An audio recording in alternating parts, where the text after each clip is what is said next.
Hello and welcome back to another video, and today I have the absolutely epic and best Exosister deck profile in my opinion for right now. I've been playing this deck a lot online, in a lot of online tournaments, and consistently be getting first place with it. So I do think this list is quite good. The new support from the new set, I'm blanking on the name right now, is absolutely incredible, being Magnifica. That card is just broken, and I really do think it pushes this deck over the edge. So without further ado, be sure to smash on and comment down below what you guys think of my Exosister take, basically. Of course, subscribe to the channel. It's completely free, and I appreciate it a ton. Tons of TCG meta content coming, vlogs, all that stuff really soon, so stay tuned for that. And yeah, that would be absolutely awesome. Without further ado, let's hop right into the video. Alright, so first off, we're running 3 copies of Exosister Elise. Elise, basically, so all the Exosisters, they work in duos. So you have Elise, who works with Stella, and then you also have Sophia, who works with Irene. Now, what that means is that they gain effects based on the other one being on the field. So Elise, basically, if you control an Exosister monster, you can just special summon itself from the hand, and then if Stella's on board, you gain 800 life points. So this is really cool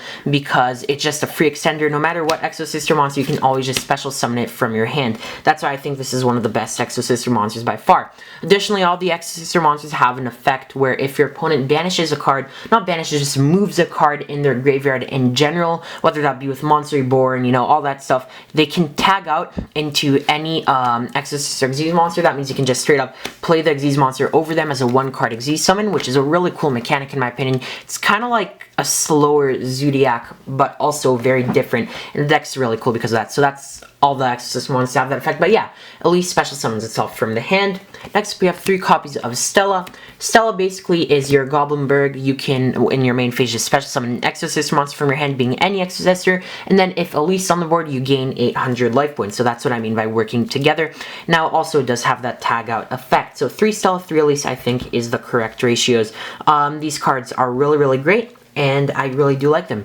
Next up, a bit of a controversial lineup. We have 2 copies of Sophia and 2 copies of Irene, but first we'll show Sophia. So Sophia, if you have an Exosister monster, you can just draw a card while it's on board, so that's really cool. And then if you have Irene on the board, you gain 800 life points. Sophia doesn't get you to another monster like Stella or Elise do, because they're both extenders in a sense. So I do think that Sophia and Irene are considerably worse, but Sophia's pretty cool because it does draw you a card, so I do like that. And then we have 2 copies of Irene. Irene is by far the worst one, but I am running 2 and 2 instead of the standard 3 Sophia and 1 Irene, because I believe that with cards like Vadis, which I think are incredibly good, it does benefit to have 2 and 2 in the main deck, and I really do like it like this. Alright, next up we have, that's basically it for our Exorcist monsters, by the way. We have 2 copies of Gigabyte. Gigabyte's a level 4 extender. If you have a spellcaster monster, you just special summon it from the hand. This is really cool because the whole point of this deck is to turbo out and make Elise as fast as possible, and for that you need 2 level 4s, and I do think that having cards like Gigabyte is very good. And then for our last basically main deck monster, we have 2 copies of Inari Fire. Inari Fire has the exact same effect as Gigabyte, but yeah, I'm running 2 and 2 because you can only control one of them at a time.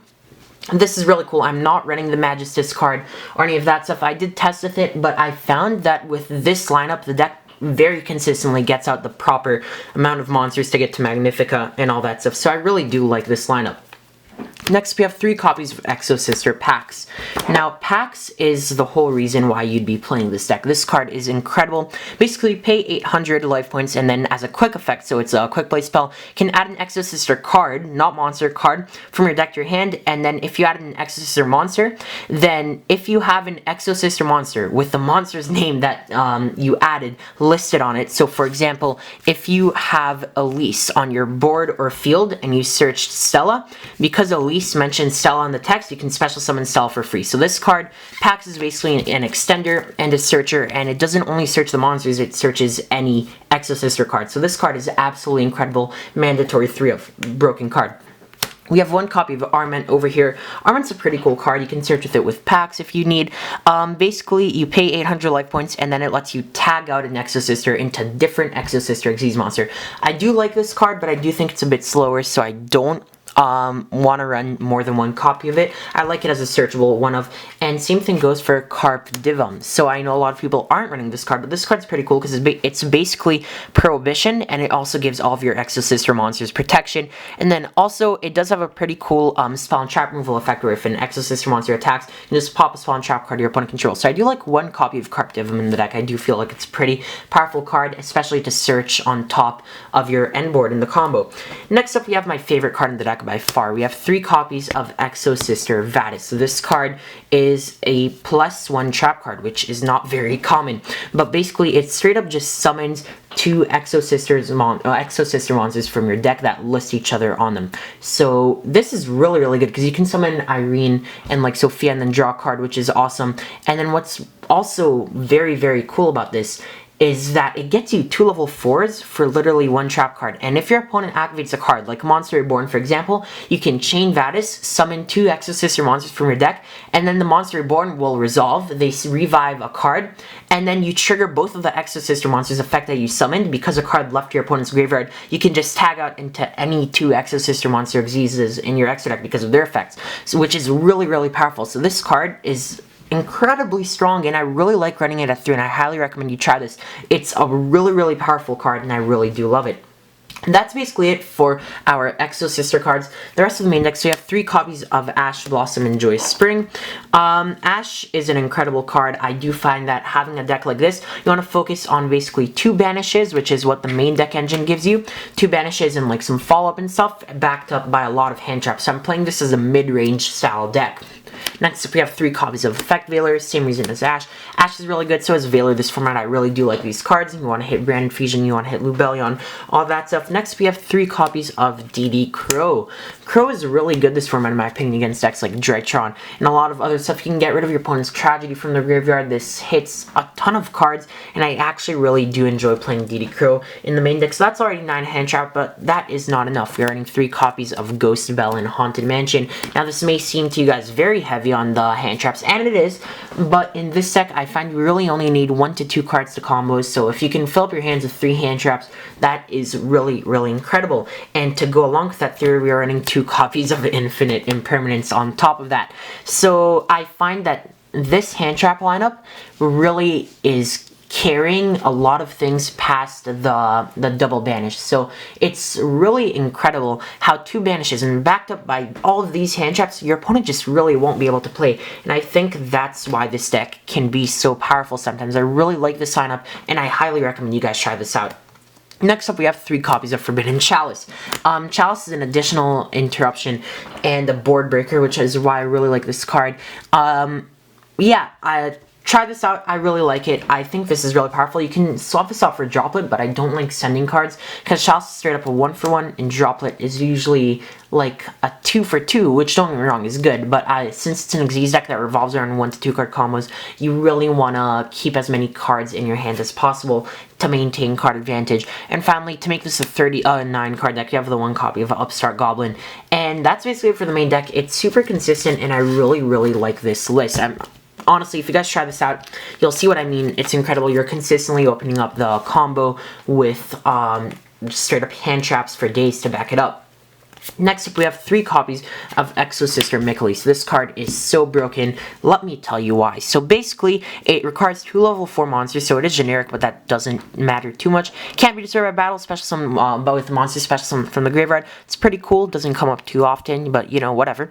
If you control this card that was Xyz summoned this turn using an Exosister monster as a material, quick effect, you can target 1 card your opponent controls or in their graveyard, banish it. So that effect is really powerful. It's a quick effect, banish on anything your opponent has. So what you do is you go into Magnifica, and Magnifica tags out into Mikulis for a banish on their turn, and that's really good. Additionally, for the main deck Exosister monsters, you can just tag out into Mikulis and then banish their stuff on their turn as well. This card is incredibly powerful, and it's really good. And then it also has an effect where you can just detach a material and add any Exosister spell or trap card from your deck to your hand, whether that be Pax, Vadis, Carp Divum, or the Armament to tag out. This card is really powerful, and I think it's mandatory 3 of, because you go into 1 or 2 every single turn. Next, we have 2 copies of Exosister Magnifica. I'm sorry for the proxies, I've been playing this deck in online tournaments mainly, so my Magnificas I haven't gotten around to picking them up yet. But you know, Magnifica is an incredible card. It just needs 2 rank 4 Exosister monsters, and after you overlay those, you make this, and it's a quick effect. Just banish 1 card your opponent controls, which is really powerful. And then it also has a quick effect, tag out into any other Exosister monster over itself. So this is really cool because you tag out into Mikolis, and that gives you 2 banishes. So you have 1 banish for Magnifica, 1 banish for Mikolis, and that's already 2 banishes, which is usually enough to keep most decks off their engine. And when that's backed up by like 20 hand traps, that's really good. Next, we have 2 copies of Exosister Asophiel. Asophiel is also a really cool card, so it can be destroyed by the activated effects of monsters summoned from the graveyard. So this deck is very good against like graveyard-based decks, which is pretty cool. But if this card is Exi summoned with an Exorcist monster, neither player can activate card effects in the graveyard. This is big against decks like Drytron, which are seeing a recent up in play, which is very cool. Additionally, you can detach material and target a monster your opponent controls and bounce it back to the hand. So it's very cool spot removal. Next, we have 2 copies of Caspidel. Caspidel is also a really cool card. I do think all of the Xyz monsters are very well rounded out, so this deck has a really nice toolbox because of that. Next, we have 2 copies of Gibrine. This card has a massive defense, 2800, and then also it does have a pretty cool effect, and it does help you game your opponents. And in your opponent, it's also a quick effect, just negate, which is really cool. You target an opponent's effect monster and negate its effects. So usually when I'm tagging out Vadis, I make a Gibrine and Mikolis, but it really depends on the scenario. But this card is very cool, and I do quite like having 2 copies of all of them. Next, we have 1 copy of Time Thief Reader. Reader is a generic rank 4 that is very powerful, so I do like having that in the deck. We have 1 copy of Baguska. Baguska is also quite good. You make this after you run out of your main engine pieces, and your opponent usually will pass. We have 1 copy of Zeus. Obviously, in such a heavy Xyz-based deck, having Zeus is a very nice thing. Honestly, I've even considered running 2 copies of Zeus in this deck because it does come up, and it's a very powerful card. And finally, we have 1 copy of Nightmare Phoenix to round out the extra deck. You can sub this out for any rank 4 of your choice, so whether that be Tornado Dragon, Abyssal. That's basically why I put it there. This is like the X spot that you guys can put anything you want. But that's basically it for my deck profile. Hope you guys have enjoyed. If you did, be sure to smash one comment down below what you guys think of my take on Exosister. This deck is incredibly powerful, and I really do love it. Let me know if you guys want to see a combo tutorial in the comments. Of course, like, comment, and subscribe, and I'll catch you guys in the next video. Alright guys, peace.